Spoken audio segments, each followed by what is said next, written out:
복된 소식 아름다운 소리 AM 1590kHz 시카고 기독교 방송입니다.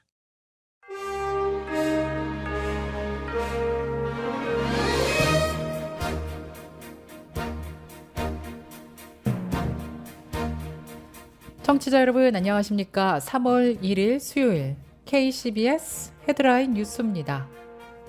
미국의 교회 성장 전문가인 톰 레이너 박사가 최근 교회 리소스 웹사이트 처치앤서스의 대유행 이후 현재 교회에서 볼 수 없는 7가지라는 칼럼을 게재해 눈길을 모으고 있습니다. 개신교인 대학생 중 예수 그리스도를 영접했다고 확신하는 비율이 10년 새 크게 줄어든 것으로 조사도 왔습니다. 특히 영접하지 않았다는 비율보다 잘 모르겠다는 비율이 3배 가까이 증가해 기독 청년들의 신앙의 뿌리가 상당히 약해지고 있는 것으로 조사도 왔습니다. 조 바이든 대통령이 지난달 28일 서민 증세 불가, 부자 증세 입장을 재확인했습니다. 인플레이션 장기화 우려 속에 금융시장은 급속도로 기준금리가 치솟던 지난해 11월 수준으로 되돌아갔습니다. 지난달 28일 CNBC 방송에 따르면 시장 금리의 벤치마크인 10년물 국채금리는 장중 3.983%까지 올라 지난해 11월 10일 이후 최고치를 찍었습니다. 이상 이 시각 헤드라인 뉴스입니다. 첫 소식입니다.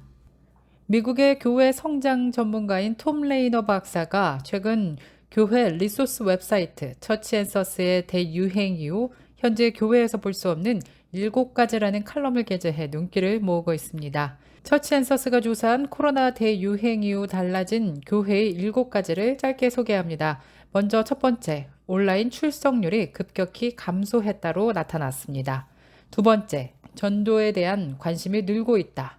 세 번째는 교회 재정이 예상보다 오래 유지됐다.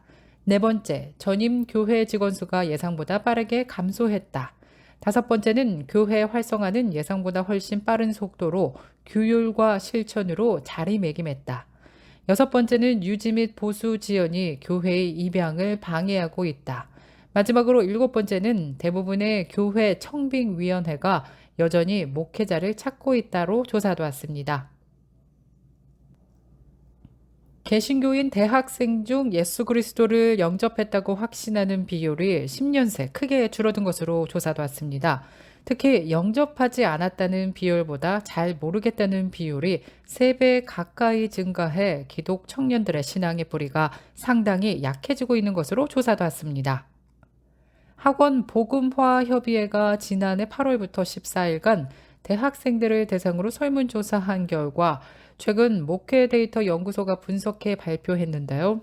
이에 따르면 개신교 비율은 14.5%로 2012년 17.2% 이후 지속적으로 감소했습니다.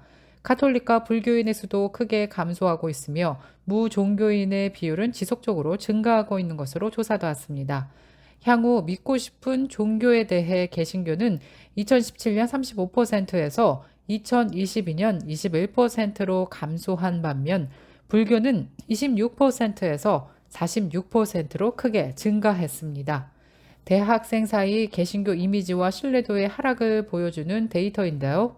100명 중 83명은 전도나 포교를 받은 경험이 없다고 응답했고 2017년도 69%에 비해서도 크게 늘어난 수치입니다. 전도를 받은 이들마저 다수는 신천지, 여호와의 증인, 하나님의 교회 등 이단에 의해서였던 것으로 조사됐습니다. 조 바이든 대통령이 지난달 28일 서민 증세 불가, 부자 증세 입장을 재확인했습니다. 바이든 대통령은 어제 버지니아주에서 열린 연설에서 3월 9일 예정된 정부의 내년도 예산안 발표를 거론하면서 억만장자는 세금을 더 내야 한다며 세금을 올릴 것이라고 다시 한번 재확인했습니다. 또 연소득 4만 달러 미만 소득자는 누구한테서든 한 푼의 세금을 더 걷진 않겠다라고 강조하면서 예산안 발표 시 내가 제안하는 모든 세금에 대해 상세히 설명하겠다고 덧붙였습니다. 바이든 대통령이 부자 증세를 강조해온 것은 하루 이틀이 아닙니다. 그는 공화당이 부자와 대기업의 이익을 대변해 이런 증세 방침을 가로막고 있다고 주장하고 있는데요. 연소득 4만 달러 미만 소득자의 증세 불가는 지난 대선에서 바이든 대통령의 공약이기도 했습니다. 케첩과 마요네즈 브랜드로 유명한 글로벌 식품 제조 회사가 케첩과 마늘가루에 의지한 채 바다에서 24일간 표류하다 가까스로 목숨을 구한 남성을 찾아 새 선박을 선물하기로 해 화제가 되고 있습니다. 지난달 28일 워싱턴 포스트는 더 크래프트 하인즈 컴퍼니는 뜻하지 않게 카리브해를 떠돌다 구사 일생으로 살아난 도미니카 출신의 엘비스 프랑스와를 수소문에 찾아냈습니다. 프랑스와는 지난해 12월 신트 마르틴 섬에 있는 항구에서 보트를 수리하던 중 악천후 속에 배와 함께 파도에 휩쓸렸습니다. 카리브해에 있는 네덜란드령 안틀레스 제도 중 한 곳에서 휴대전화 신호가 잡히지 않는 상태로 배에 있던 케첩과 마늘가루, 국물 내기용 가루 큐브만 먹으면서 24일을 버텨왔던 것으로 전해졌습니다. 식수는 천을 이용해 모은 빗물로 대신한 것으로 알려진 가운데 이 같은 프랑스와의 생존기는 케첩으로 유명한 하인즈의 관심을 끌기에 충분했던 것입니다. 결국 하인즈는 프랑스와에게 감사의 표시로 새 선박을 전달하기 위한 세부 사항을 파악하고 있다고 덧붙였습니다.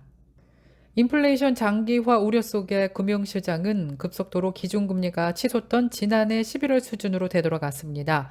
지난달 28일 CNBC 방송에 따르면 시장 금리의 벤치마크인 10년물 국채금리는 장중 3.983%까지 올라 지난해 11월 10일 이후 최고치를 찍었습니다. 2월 한 달간 10년물 국채금리는 50bp, 2년물 국채금리는 70bp 이상 각각 올라 급격한 상승세를 나타냈습니다. 새해 들어 꺾이는 듯했던 국채금리가 다시 뛰는 것은 중앙은행인 연방준비제도가 당초 예상보다 오랫동안 기준금리를 높은 수준에서 유지할 가능성이 커졌기 때문입니다. 재외동포청이 빠르면 오는 6월 설립될 것으로 나타났습니다. 지난달 27일 한국 국회에서 제적 272명 중 찬성 266명으로 외교부 산하 재외동포청 신설하는 정부조직법 개정안이 통과됐기 때문입니다. 재외동포청 설립은 750만 전 세계 재외동포들의 오랜 수건이었습니다.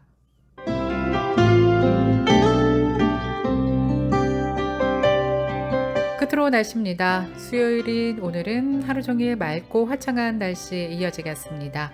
낮 최고 기온 54도, 밤 최저 기온 33도 예상됩니다. 이상으로 KCBS 뉴스를 마칩니다.